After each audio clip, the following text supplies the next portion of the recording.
সম্প্রতি ঢাকায় 7 বছরের ছোট্ট রামিসাকে নৃশংসভাবে হত্যার পর রাজপথে যাদের গলা ফাটানো হুঙ্কার আমরা দেখলাম, দেশে হামে 500 শিশুর মৃত্যুর পর তাদের গলার স্বর হঠাৎ এত নিচু কেন? রামিসার হত্যাকারী ধরা পড়ার পরও তারা স্বরাষ্ট্রমন্ত্রীর পদত্যাগ চাইছে, কিন্তু 500 শিশু মারার আসল কালপ্রিটদের বেলায় তারা চুপ কেন? উত্তরটা হলো কোনো ধর্মীয় কারণে নয়, উত্তরটা হলো পলিটিক্স। আজ আমরা এই হিপোক্রেসির মুখোশটাই খুলব। প্রথমে রামিসা হত্যার কথায় আসি।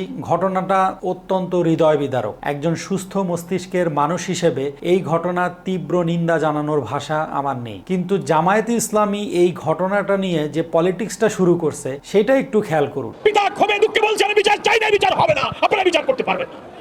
তারপরে আমাদের স্বরাষ্ট্রমন্ত্রী, অনেকে স্বরাষ্ট্রমন্ত্রী বলেন না, উনাকে বলেন সর্বমন্ত্রী।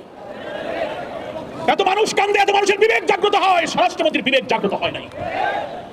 পৃথিবীর বিভিন্ন সভ্য দেশে, উন্নত দেশে, গণতান্ত্রিক দেশে আমরা দেখেছি রেল দুর্ঘটনা হলে রেলমন্ত্রী পদত্যাগ করে, দুর্নীতির অভিযোগে অভিযুক্ত হলে উন্নত দেশের মন্ত্রীরা পদত্যাগ করে প্রাইম মিনিস্টার ক্ষমতা ছেড়ে দেয়।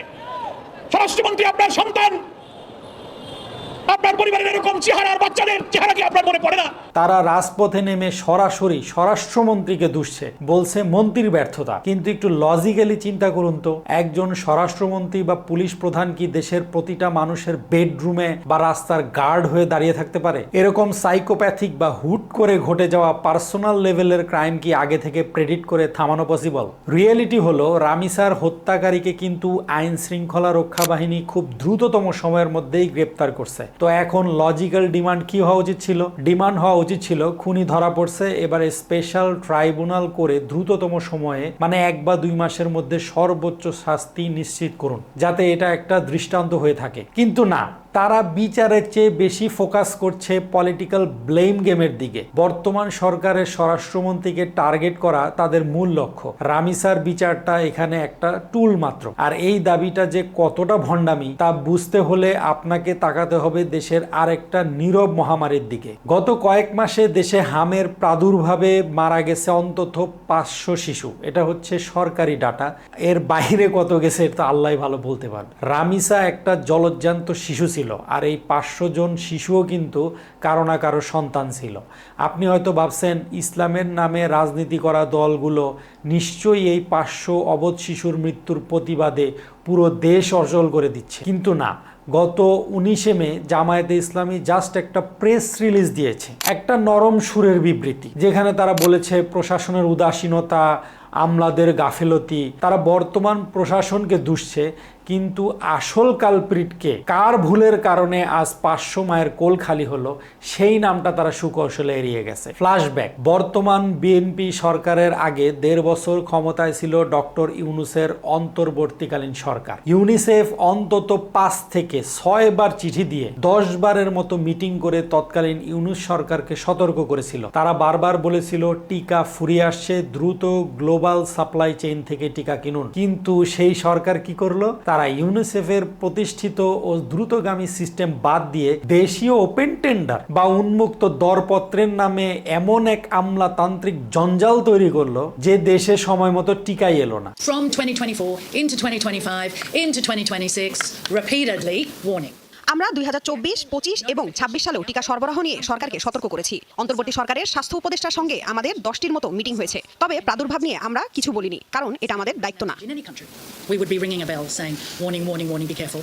ইউনিসেফ জানায় তারা টিকা বিক্রি করে মুনাফা করে না। টিকা সরবরাহের ঘাটতির কারণ অর্থ নয়, কেনাকাটার প্রক্রিয়ায় জটিলতা। টেন্ডারের মাধ্যমে ভ্যাকসিন কিনতে গিয়ে সময় নষ্ট হয়েছে। About the decision to delay procurement.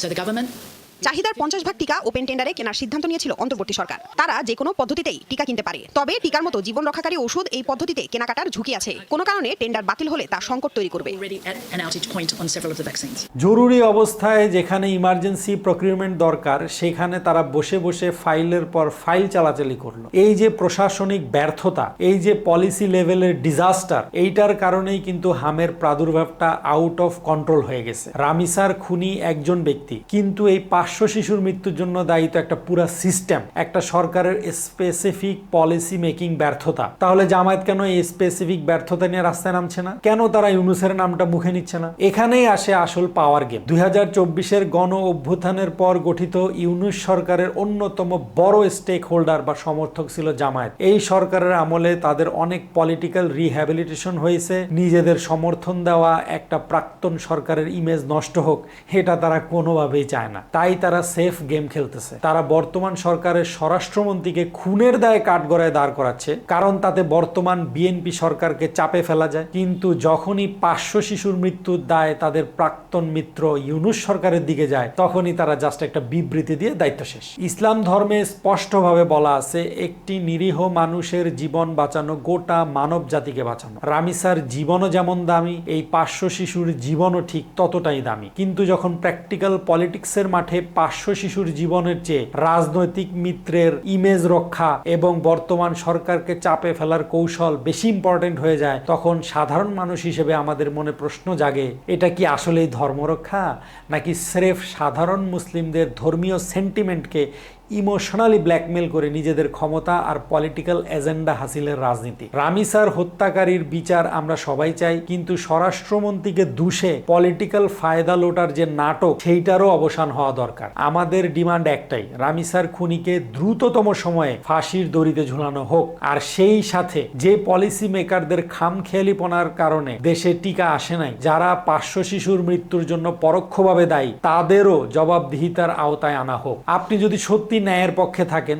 তবে আপনি সিলেক্ট করে করে প্রতিবাদ করতে পারবেন না। অন্যায়কারী যেই হোক, তাকে প্রশ্ন করতে পারতে হবে। দিন শেষে ক্ষমতার এই নোংরা খেলায় বলির পাঠা হচ্ছি আমরা সাধারণ জনক এবং আমাদের পরিবার। রাজনীতিবিদরা তাদের সুবিধা মতো আমাদের ইমোশন নিয়ে খেলবে, আর আমরা সেটা অন্ধের মতো বিশ্বাস করব। এই দিনের অবসান হওয়া অতীব জরুরি। যদি মনে করেন এই লজিক্যাল কথাগুলো এবং সত্যগুলো আরো মানুষের জানা উচিত, তাহলে নিচে থাকা নতুন হাইপ বাটনটায় ক্লিক করে দিন। আপনার এই একটা ক্লিক এই ভিডিওটাকে অ্যালগরিদমের মাধ্যমে লাখো তরুণের নিউজ ফিডে পৌঁছে দিবে, এবং এই ভিডিওটা আপনার আত্মীয় স্বজন বা পরিচিত জনদের সাথে বেশি বেশি শেয়ার করুন, যেন সবাই এই তাদের যে ভণ্ডামি এটা নিয়ে সচেতন হতে পারে।